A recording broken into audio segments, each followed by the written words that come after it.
Hi, I'm Will. I'm Adam. We're here in Adam's shop Man cave. Yeah. Sure. And I can't help but notice you're wearing quite a fetching hat, Mr. Savage. Well, I talked about this hat at Maker Faire this year. For a while, it was the best replica of an Indiana Jones authentic Raiders of the Lost Ark hat that was ever built. The front to back curve looks Front to back exquisite. curve, the cut, the type of material, the fact that you can crush this thing and pop it back out again, it will absolutely.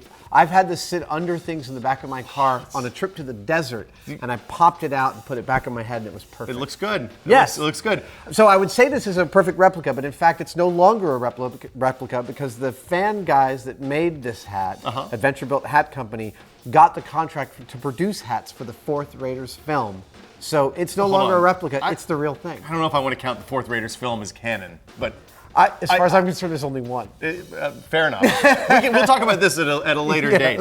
But this comes back to an early project. Yes. We're going to tie this whole thing together here. This is a big bullwhip. This is a big bullwhip. I am a serial collector of skills and obviously a collector of objects that I've always wanted. And ever since I saw Raiders, I really, really, really wanted Harrison Ford's bullwhip. Now, it turns out that in the research that I was doing back in the mid-90s, those whips were built by a guy who is a sort of a family dynasty of bullwhip makers. His name is David Morgan. He's up in Washington State. Okay. And I think his son now runs the business. But in 1994, when I built this, I was able to get David Morgan on the phone.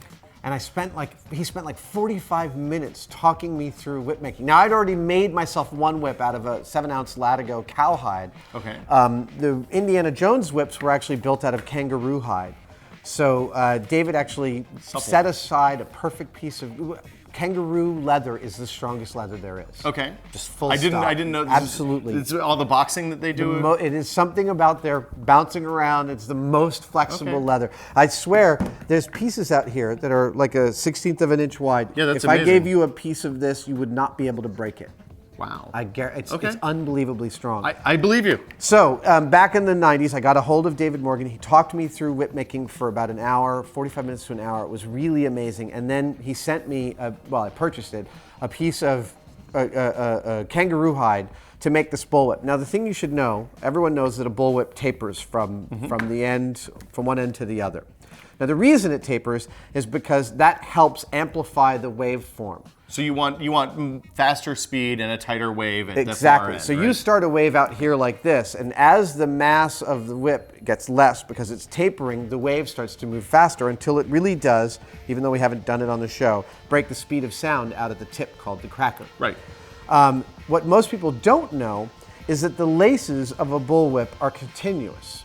Hold on, so this is all just one lace that's woven back and forth? No, it's one set of laces. This is what's called a two-belly 12-plate whip. Two-belly 12-plate, okay. Two-belly 12-plate. Reasonable. Inside the whip is actually more braiding wrapped in sheaths, and then more braiding over that, and then wrapped in a final sheet of 12 laces. Now, these 12 laces also taper. Yeah, so the laces are going to be triangular, kind of, right? Effectively, on a long triangle. They start out at this about 5/16 of an inch here. Okay. They end up at about 1/16. So how do you cut? It gets worse. Okay. Yeah. Here's the thing: a kangaroo hide, the biggest kangaroo hide in the world, is about that big. That's not a lot of. That's not a lot. So you got to cut circles. You cut circles. I'm getting chills as I'm about to describe it to you. This sounds really awful.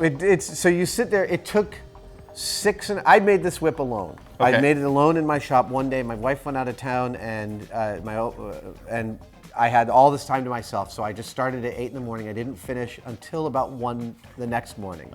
It took 6.5 hours just to draw what I was going to cut, because you're drawing 12 laces that are moving in concentric circles in a form this big, but because they're moving in concentric circles, the inside ones are moving faster, right? Oh, yeah. So you are constantly measuring, and tapering and measuring and tapering and measuring and tapering. This sounds horrible. It sounds like so awesome. Prison labor. No, it is totally it's crazy meditative. Okay. So you draw this all the way out in pencil with your guidelines and everything. And so maybe may I also recommend hold this out. Okay. The normal whips for Raiders were between 6 and 8 feet long. There were many different whips. Some had wires in them for swinging. They had all sorts of effects whips, but they were between 6 and 8 feet long, and that's a standard bullwhip. I did not know that.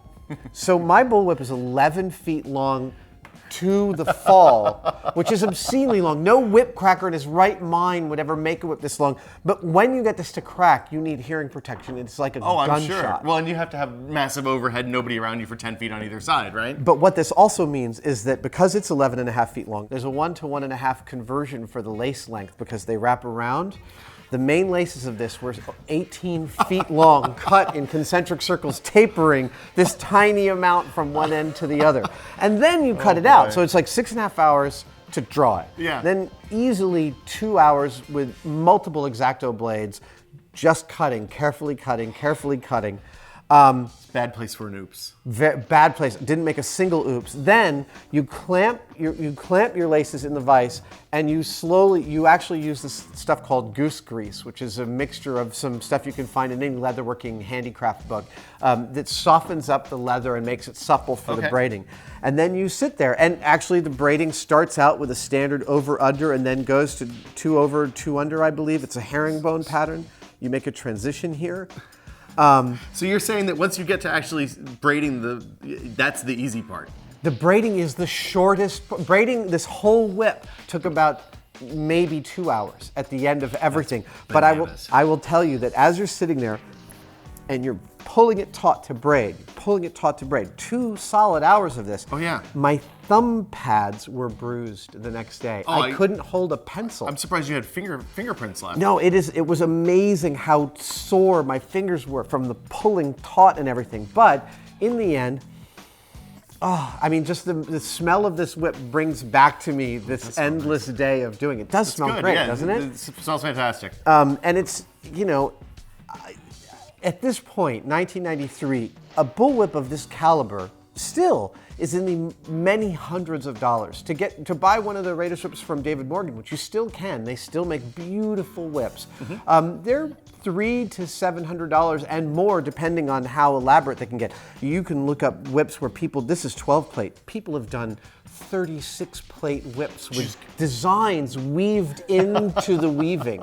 I mean, it's the intricacy in whip making is actually, it's a whole world into itself. And David Morgan has trained many of the established whip makers in the US today. So, I mean, it's kind of like a dynasty. And for the years, he was the only person importing kangaroo hide. Wow. So he's the only guy to get it from back then. Makes sense. It was a lovely confluence of a project with advice and help and, ending in, honestly, this might be one of my favorite objects I have ever made. It's gorgeous, and it's one of the few things you have in here behind glass. Well, this was my first maker fair several years ago, which I think was the first maker fair. I brought a bunch of things, and I hired Tap Plastics to make me this little vitrine for it, and so I keep it in the vitrine because actually dust can get in between the laces of a whip and slowly work it out, and so dust is very bad for a whip. Causes problems. Well, cool. Thank you so much, Adam, and we'll be back with more for the Man Cave next week. Absolutely.